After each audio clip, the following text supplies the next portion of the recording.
I want to echo Kamal's admiration for all of you, but also tell a little story about my memory of your amazing exhibition.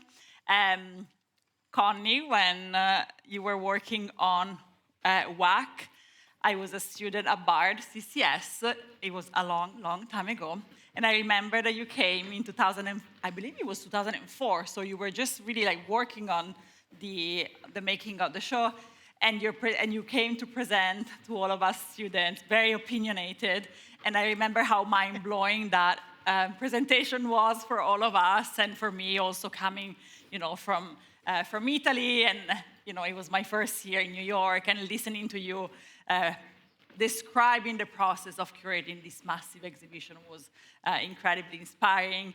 And Katy, I remember the catalog for High Times, Hard Times, with that super iconic cover with the Linda Bengals Poor Piece on the floor, and how instrumental was when I was a young curator and I was doing research actually for a show that then Connie invited me to curate a PS1 as part of Greater New York, and that's where I saw, I think for the first time, the work of Jack Whitten, who ended up in the exhibition of PS1.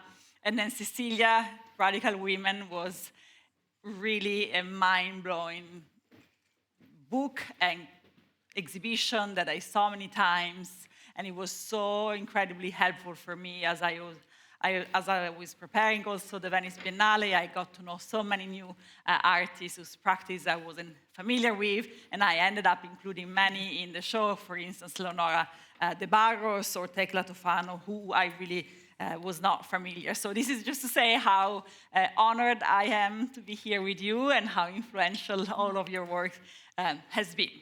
But today the conversation will revolve around curatorial practices that have moved women from the margins to the center. I will try to go through three kind of topics or questions. First of all, I'll invite the speakers to describe and talk about this seminal exhibition. Then we'll touch upon the controversial category of the all-women shows. And then hopefully we'll talk about ideas of craft as they relate to the so-called high art. What you see on the slideshow is images, installation shots of these three exhibitions. We're not gonna necessarily use a click, so just enjoy, because those are fantastic images.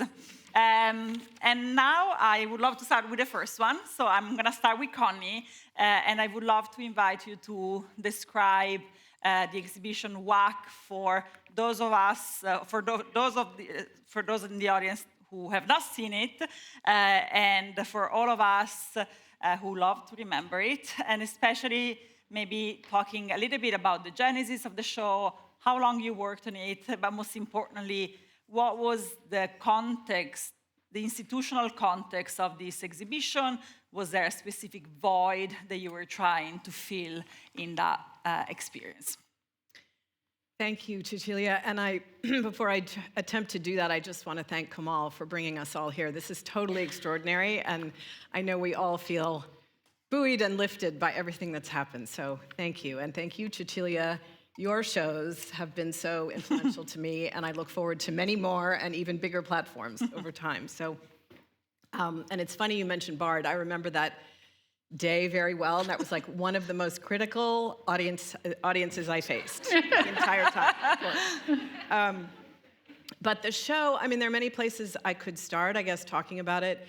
But I think I would start even in the early 1990s when I was living in New York, and I was involved with the Women's Action Coalition, which I'm sure some of you here in the room also were, which was at that time doing activist work, protesting the Guggenheim Museum, for example, when it opened downtown with, I think, one woman, Agnes Martin, in its installation of collection. And that was a really powerful experience for me, a very intergenerational one. By about the mid-1990s, it was very clear to me that for myself and a lot of my artist peers, including Janine Antoni, Andrea Zittel, Andrea Bowers, who's here, even artists like Mark Bradford and Mike Kelly, Larry Pittman, all of us were working somehow with the legacies and within the legacies of feminist practice, but really none of us had seen almost any of this work in person. And as you all know, I mean, it goes without saying that it wasn't on the walls of the institutions, and it definitely was not in the history books. It was not anything that any of us had been taught, really. So I started thinking about, I mean, I guess I always think about, for exhibitions, what are the exhibitions I want to see? You know, making that thing in real time and space that you want to see and think about and learn from. And so I just started thinking that there should be a big feminist show. And at New York at that time, there was a lot of talk about it. People like Laura Cottingham and others were talking about doing a big show. And it wasn't possible at that time with the institutions as they were. It just wasn't going to happen. I then went to, took a job at Museum of Contemporary Art in Los Angeles, a place that I think has a very different, or had a very different relationship to history in many ways, perhaps a bit more open, a little less calcified at that time. And so I proposed this show, wanting to really weave into feminist discourse what happened on the West Coast, of course, which was so important. And I had this idea, I mean, talking about what Ava DuVernay said this morning about making a table, I really had the idea of that feminist art could be a blockbuster, if you can imagine, at that time. I just thought, how amazing would it be to have a big, powerful historical exhibition? And so I proposed it to the institution. There was actually no resistance. I had a Getty research grant that was meant to seed the show in 98 or 99, which I then used basically on maternity leave, but as one does. And then I just started chipping away at it, and you know, these things always shift, and so in timing it did shift, but the early 2000s, I was thinking was such a moment of optimism as far as women taking more roles, you know, more positions in the Senate. Hillary Clinton launched her presidential campaign in 2007, the year that the show opened. So there was a lot of optimism, and the timing of the show became really, it landed at the right moment. Mm-hmm. And I also want to say a big thank you to Susan Fisher-Sterling, because as I was having conversations about traveling the exhibition, she was the only person initially who jumped on board immediately and brought the show to Washington, and then it went to PS1 because of Glenn Lowry and Alana Heiss, and eventually to Canada, which was the only international stop that it had. And could you tell us what were the sort of long-term results or changes that you saw in a museum like MoCA, for instance, after that exhibition, in terms of acquisition or like changing of approach of, you know, selections? And I think you know, the change didn't happen immediately at all, and we acquired very little out of the show. Actually, I tried, but there weren't the resources nor really the desire, and so. But over time, I think that the WACK show and many other exhibitions that happened internationally at that moment, Catherine de Zeger's Inside the Visible had happened a number of years before. That was one model for me, but there were also many around the time of the WACK show, Global Feminisms, many in Europe and beyond. And there started to be, as we know, a groundswell of a kind of, I think of it as a sort of release of this material into the world for the first time. That all of a sudden there was just, I mean, it was extraordinary. It was like an exploded archive that suddenly we knew, and you know, when the show was being researched, all of these shows, it was a sort of pre-internet moment or early internet moment. So it really was the shock of an exploded archive, and that eventually did start to take hold in the commercial realm and then in museum acquisitions. And Cecilia, almost 10 years after WACK, you organized with Andrea Junta Radical Women, which was not just an exhibition, it was a massive act of primary research that really disrupted the Western-centric feminist narrative. Maybe you could tell us a little bit about the genesis of the show, if you ever got pushback when you proposed it to institutions, and what were the biggest challenges, especially when you were thinking as a curator about, you know, what were the guidelines that you were giving yourself, what was the definition of LaCn American art, and, you know, it was a specific period of time. So talk to us through the genesis and your curatorial approach. Anyway, thank you for being here. Thank you, Komal and Cecilia, and for the opportunity to celebrate women. So this exhibition really was born at least 10 years before it took place at the Hammer Museum. And originally, really what I wanted to do is map out the role that women had had from modern art all the way to contemporary art. So when I started to work, first of all, in the first institution where I was working in Miami, they say, absolutely not. This is not a pursuit. We are not going to dedicate energy to only women exhibition. Then I moved to California, and I was in another institution where I got support at the beginning.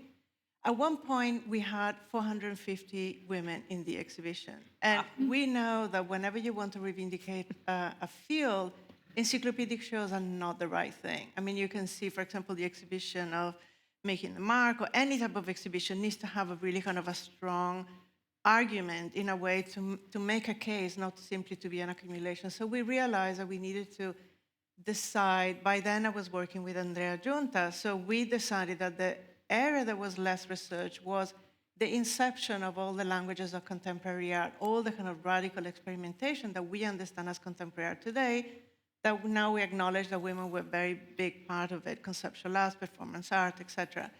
So that then became, the dates were more or less the same days that happen everywhere in the world. I mean, we always think that it happened 10 years later, 100 years later, but it's not. It happened simultaneously all over the world. So then I was actually basically fired by the institution where I was because they thought that I was being really annoying about kind of insisting in doing this exhibition, investing a lot of money, because an exhibition like that requires a lot of funds. And one of the things that we know is one of the reasons why women are marginalized, because they're not thought to be worthy of investing the money, the energy, the time, the care that it really requires. So basically, the director said, you know, why pursuing all these unknown women? And also there was a performance that had to do with menstrual blood. By that point, PST was actually taking place, PST LA, and the Hammer Museum was looking for a project. So I was invited by Anne Philbin to have a meeting and to present the proposal. And Anne Philbin decided there and then to take the show, which was amazing. And it made so much sense. Awesome. Yes. So it made so much sense that an institution that was devoted to, you know, social justice and feminism. And then I had the incredible fortune that Connie was hired as a chief curator. So we got to work with Connie all the way and learned so much from the experience that you have. The issue with this exhibition was that it was incredibly hard. People just kept saying that there were no women, you know, had done experimentation with technology or whatever. So I thought, instead of the question that Linda Knockley would ask, which is important, why there have not been great women artists, I will just simply say, where are the women artists? And whenever people said, there aren't, I'll say, yeah, there are. And then I will keep going to archives and information. Women are normally the greatest repository of this kind of collectivity or solidarity of information. So slowly it built up, but you know, the Hammer and the Getty support gave us the opportunity to spend some years really to work this very deep archive. And Connie will remember that I spent 6 months of my time trying to reconstruct photographs, because there were, you know, a lot of women during this time, which was a very difficult time of a lot of censorship and loss and everything, that, you know, they had left, you know, mothers that had to flee their countries. So where were their works? And reconstructing those history, finding their negatives, rethinking what were the original formats, reprinting these images, restoring the materials. That was an enormous, you know, archaeology of work. So I think that was the challenge. But, you know, again, you know, it was a coalition of PST, Hammer, you know, Anne Philbin, Connie, and everything sort of came together. Good and community. also remembering, I mean, what Connie just said, you know, we opened the show as just immediately after the big women's march, after Trump had come to power. Yeah. So people were very fired up to have women at the center of a conversation. And Katy, now to you, I'd love to talk a little bit about high times, hard times. One of the most provocative stances that you took in that exhibition was arguing against the idea that good art has no gender or race. you suggested that the social struggles of women and artists of color were precisely what allowed them to innovate when others could not. So I would love for you to talk a little bit about how you came up with that exhibition, also if you encountered any pushback or what kind of feedback you got after that great show. Thanks again for everyone joining us and gathering today. The show came about because I was an academic, not a curator, and I taught mostly artists, first in Memphis and then at the City University of New York. And most of the artists were painters. And that was very different from the academic history that was being presented in books and in museums, which is painting finished in around 1960, and then we moved to minimalism and conceptual art, and here were all these painters, and they were a little bit lost. And I think because that history had been lost to them, and to find themselves, to help them find themselves, which was my job as a teacher, I need to make a history for them, to make a place for them in history. So that's how the show came about. And then I met the painter David Reed, and he worked with me, and he saw those shows when he first came to New York. And Ulrika Mueller, who's now an artist, who's in Kamal's collection, was the research assistant. I just want to emphasize, that's all. That was the whole team. And how much work it is, echoing Connie and Cecilia, to do these shows that are first drafts of history and based on primary research. Almost none of the work in the show was in collections. It was all in artist studios. I was also pregnant. There's a lot of crawling around and looking for things, and people trusting you with slides. And so in answering the question all day long, what can people do to help in the future, you can support young scholars doing this kind of work, because it is a lot of work. So the show was for artists. Critics were very mixed, I think, because they were so shocked, the idea that painting had continued in the 1960s, and that the most important painters, a lot of them, were women, were Black, and were queer. So the artists were super happy to be in the show because it was a painting show, and many of them had only at the time been included in shows of all Black or all women artists, and they felt like they were put in boxes and considered second-class citizens. So they were very happy to be in a big painting show. They were also happy, though, that we were understanding them fully. And someone used the phrase bringing their full selves. Jack Whitten would have said multidimensional human beings. So Dawood Bey wrote an essay on Black artists. Anna Chave wrote on the artist as outlaw. And we contextualized them as being both. And it's very much a historical, geographical, cultural weirdness that we separate technical and formal achievement from social experience. And I think that's especially important or visible in painting, because painting is a little bit like horror films or science fiction novels. It's a genre, it's a medium, and in that way it's parallel to society. It's made by millions of people over long periods of time, and when you practice in that genre, it presses on you, it confines you, it gives you rules and behaviors, but you can push back on it. And that's what the artists in High Times, Hard Times were doing. They were pushing back on painting and bringing in their experiences of consciousness-raising groups, of activism, of their mothers who were seamstresses, and their own experiences as masons and carpenters. And you mentioned the idea that some of the artists might have felt like being boxed into a genre. And so that brings me to the second question or second topic of the talk, the all-women show.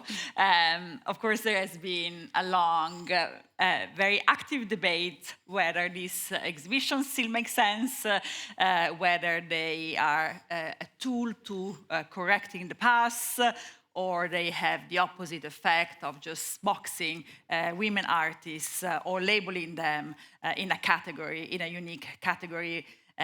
We all remember the great Linda Nochlin and her provocatory question, why have there been no great women artists, to which she answered, of course, there were women artists, but they were just excluded systematically by the professional system, And the way she was trying to correct that was organizing a massive all-women exhibition called Women Artists 1550-1950, which showed 400 years of art made by women.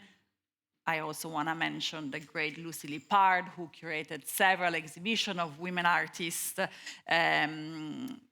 For her, these shows were necessary to create new artistic languages that were not controlled by traditionally male-dominated standards or categories. And so I want to ask you all your opinion about all women shows.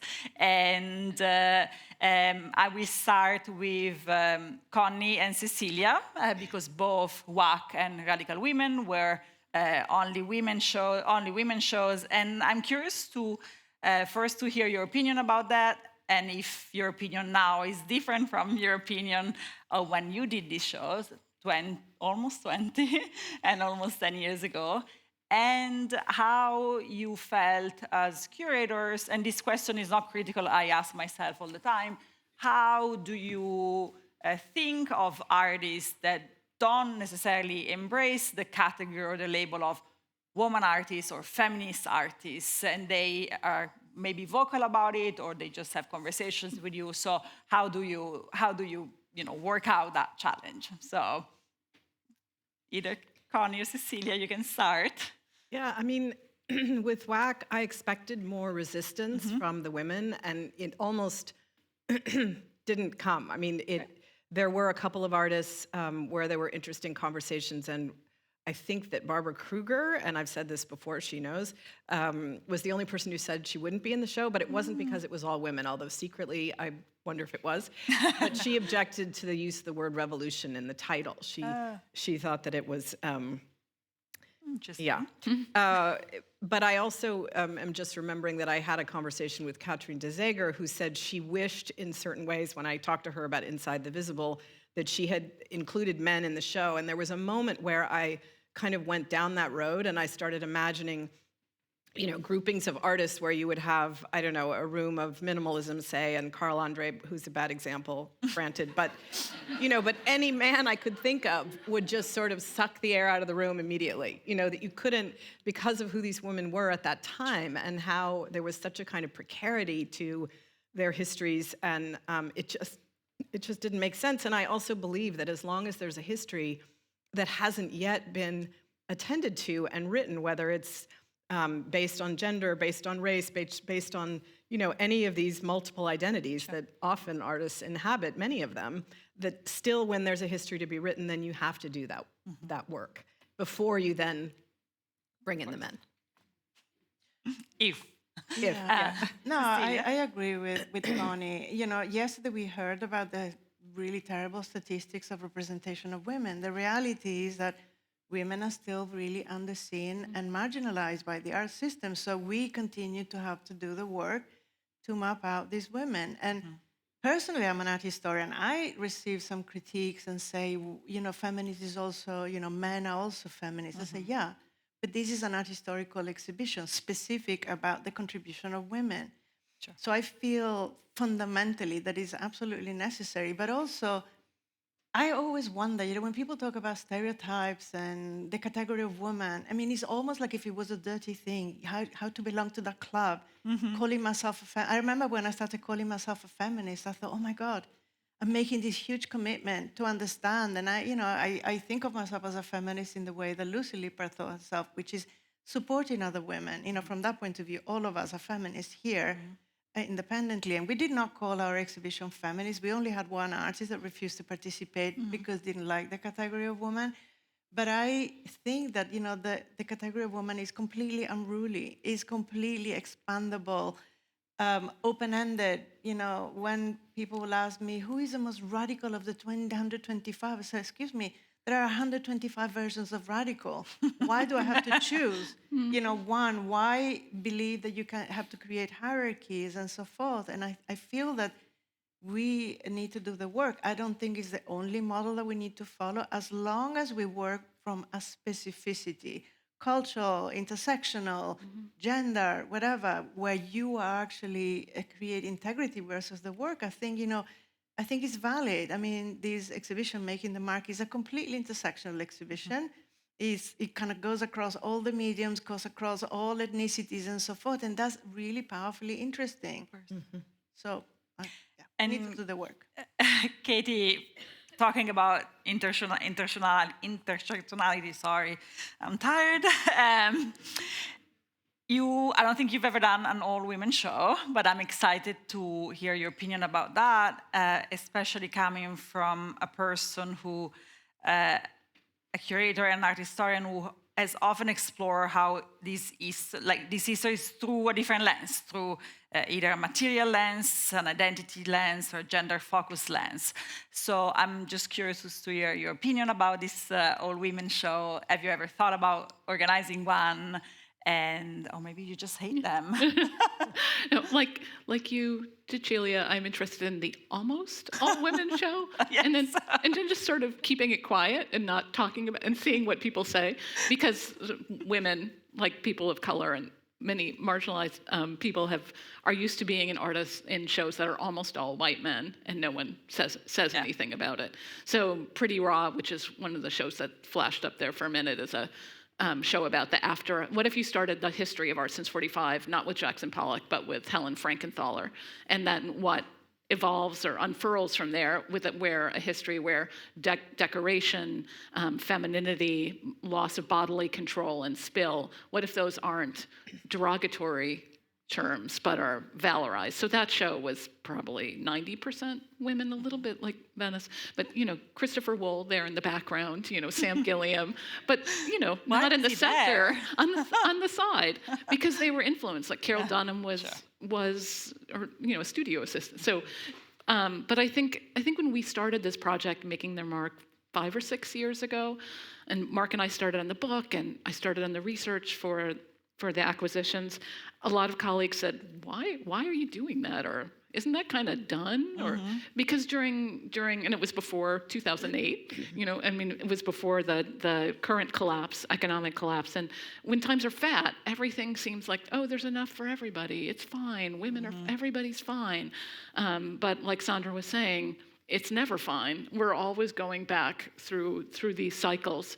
So I think now people, the wonderful room that's assembled here is a testimony to the fact that this work still very much needs to be done. We're in a different moment.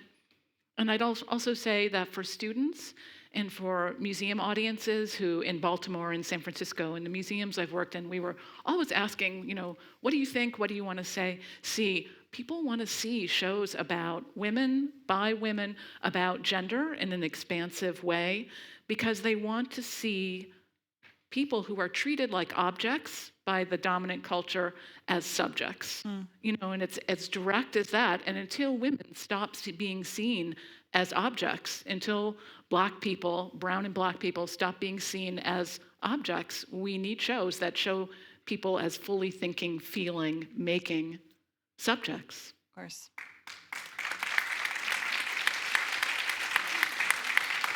And I have very last question, because we see the number 5 flashing there.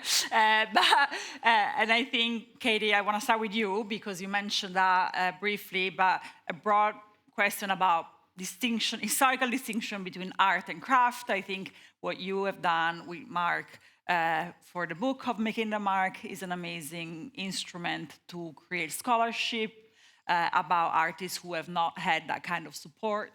You can see that in the exhibition as well. And I'm curious if you have other thoughts about how we can sort of disrupt that narrative that women make craft, and they're usually small objects made on a beautiful armchair like this, and they don't belong to the museum. I mean, I think these things are always, there's cycles, but they're also in stages. So people have been doing this work for a long time. The historical reclamation of craft, Native and Indigenous scholars and artists foremost among them, as well as feminist scholars.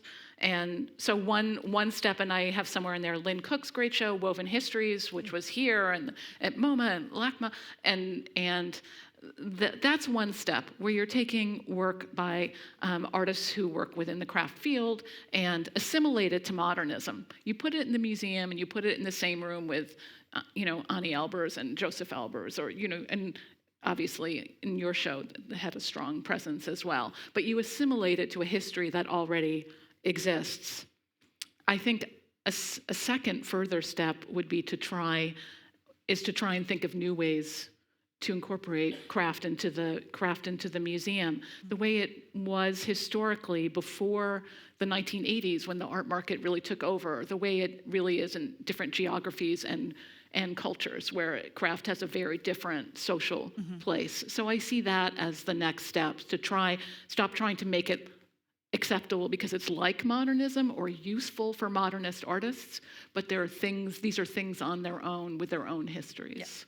Yeah. And Connie and Cecilia, would you like to spend literally 30 seconds on WACK didn't have actually so much craft, but it did have many different media, and I think it was really my goal that the show, partly because I think no one was looking at their work during that period of the 70s, and so they were wildly experimental, and whether it was Martin Minuhin with the mattress room, or Senga Nengudi, just there's so many different examples. And so I thought it was really important to have a wide range of media and a kind of as visually impactful exhibition as I could make, because one of the main questions I got frequently was, what are you going to do with all the bad art? And so I knew that somehow I had to just, I'll just say very briefly, there was a really incredible exhibition in 2019 at MIA called Heart of Our People, Native Women Artists. For me, it's one of the greatest examples I've seen of an exhibition that absolutely breaks every hierarchy of aesthetic, notions of crafts versus, conceptual art. So you had an ancient ceramics next to a beaded piece, next to a conceptual piece, next to a video piece. And it was a completely intergenerational and intersectional approach to this open idea of this kind of women's practice. And there was a lot of collective practices. So for me, I am completely embedded now into working in kind of a more of a hemispheric, global south, decolonial perspective. And from that point of view, I don't agree at all in this kind of canonical idea of progressiveness where only a certain medium can exist as a pinnacle of some sort of expression of modernity or the contemporary, but it can coexist. In effect, for countries that have a very strong colonial history, including the US with all the Native American and African American traditions, is the fact that we surprisingly have insisted, the same as women, in working within the very codes that have been oppressed and marginalized and judged as completely worthless. So why does a Howardina Pindal want to continue working on, So the fact is that for me is a real resilience. There is an entirely non-progressive approach to a kind of a more healing idea of art, which encloses all this kind of generation going backwards and going forwards. So I don't believe in the division. Well, that's a great way to stop. Thank you so much.